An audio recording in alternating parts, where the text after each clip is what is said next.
My role has been to write the book and to, tell the story, which is an incredible story. Help Preston tell the story in writing, which is and Duncan's story as well, which is a very incredible story.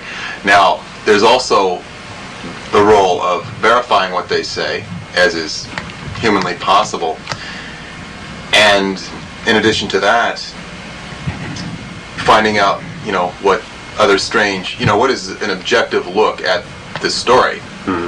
And a lot of the information is not easy to objectivize for the simple reason that much of it comes from witnesses that Preston has interviewed for a period of over, something like 10 years or something like that, and strange experiences, and he's not perhaps chronicled them as, it's that he's not a journalist, he's an investigator and a, paranormal engineer.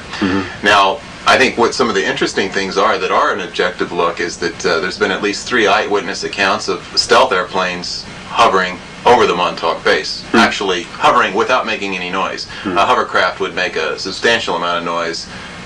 This would appear to be some sort of anti-gravity. Specifically a stealth? Stealth airplanes. The size of the B-bomber, or does it have any connection to the boomerang style? I don't know enough about the different types of stealth, but it would be definitely, from what I've been told, a stealth airplane. One of these was a local, one of them was a friend of mine who happens to be a clairvoyant, Maria Fix. Other lady, and she was with another person who saw this. Another townsperson, Carol Brady, out there, she's a real estate agent in Montauk. She saw a stealth airplane and was not surprised at all. She also has 3 boys who are blue-eyed and blonde hair, and she was very well aware that they were kidnapping people who were blue-eyed and blonde hair as late as, I think, 88. And she said the police were involved, they knew about this, and so this is another substantiation of Preston's story from a totally independent source. There's also Preston, after the book was written, he proceeded to introduce me to different people who have had various involvements in one way or another. One of the more interesting was a man who had worked as a contractor in the underground at Montauk in the 70s.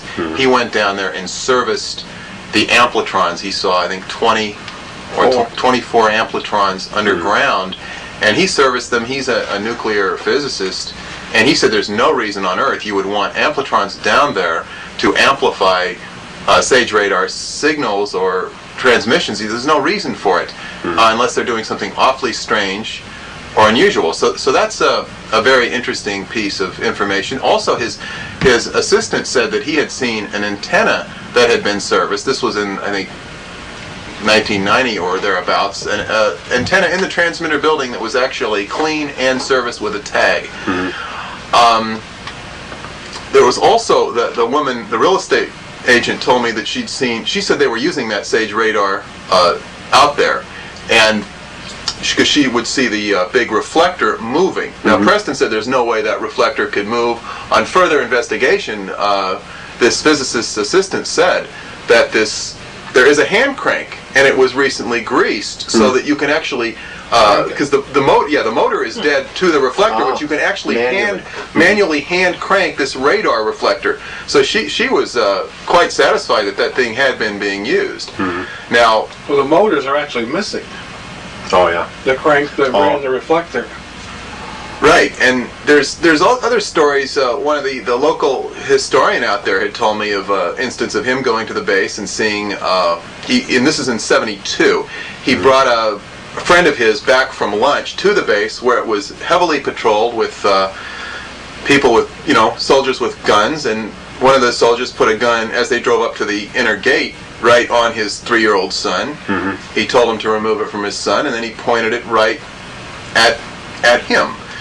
This is highly irregular behavior for what was considered in federal aviation or at the FAA radar facility.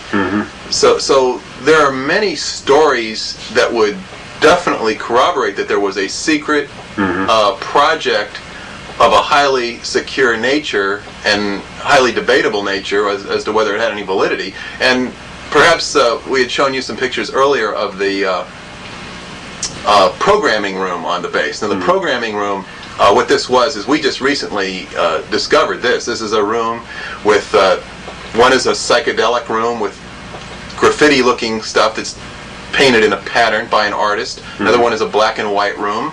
Another one is a paisley room, and then there's a leopard-striped room, which reminds us of the Timothy Leary experiments in the 60s. This could have been going on in the 60s. So this is like very hard evidence that something of an irregular nature was going on at the base. And as I'm saying,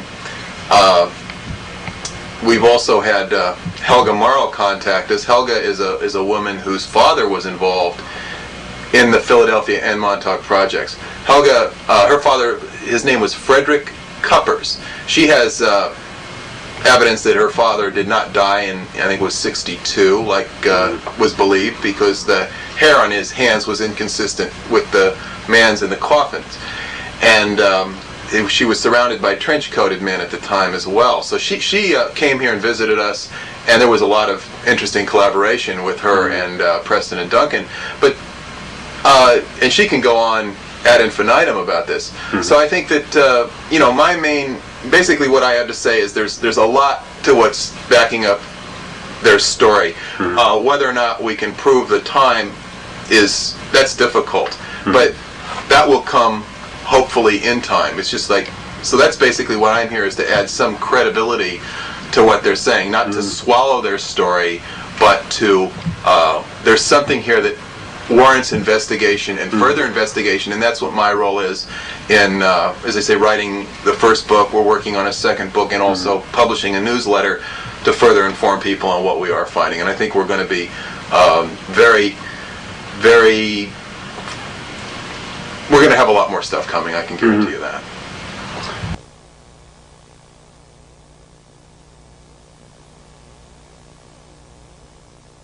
Essentially, what they would do is they would go out into the public.